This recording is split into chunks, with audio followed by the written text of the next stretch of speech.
आजचा दिवस झाला चालू ॲटोच्या प्रवासांनी आणि त्यानंतर आम्हाला भेटले आपले प्रिय रवी भाऊ. भेट घेतली यांच्यासोबत. हे आम्हाला पाहत होते पण आम्ही होतो इकडे आणि मग निघालो आम्ही ऑफिसकडे.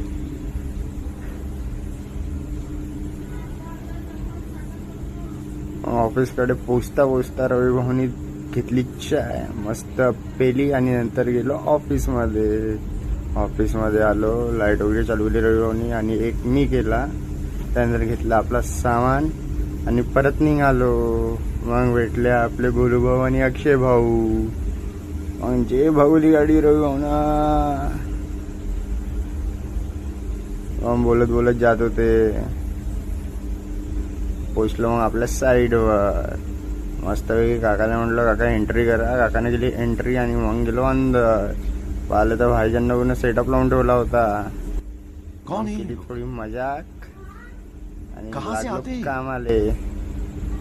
मोटर उटर आणली वरती पण व्हिडिओ काही बनवायला भेटला नाही. मोटर उचलत होत होता. मग रवी भाऊनं गप गप गप गप कापले आपले चॅनल आणि बसवली मोटर त्याच्यावर.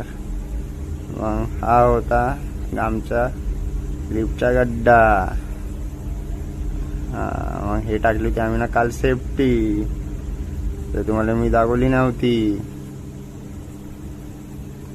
तर मग हा काउंटर, याला म्हणता काउंटर. हे पण टाकले ना रवी भाऊन टाकले होते 2 वेट. मग का मग गेलो ना बाहेर. काम झालं ना, सगळे तयार एकदम हिरो बनवून उभे होते. अक्षय भाऊ गेले ना, गोलू भाऊ थांबले. मग आले अक्षय भाऊ गाडी घेऊन. गोलू भाऊ आपला डब्बा घेऊन बसले गाडीवर आणि गेले. मग आले आपले रवी भाऊ. रवी भाऊची बॅग मी ना काही घेतली नव्हती, तर तो म्हणे आण. पण मी काय व्हिडिओ बनवत गेलो रवी भाऊ एवढं. मग चाललो आम्ही आपल्या घरी आता. मस्त पैकी हवा खात. मग आपलं नागपूर तर माझ्या ट्रॅफिक कसा राहते.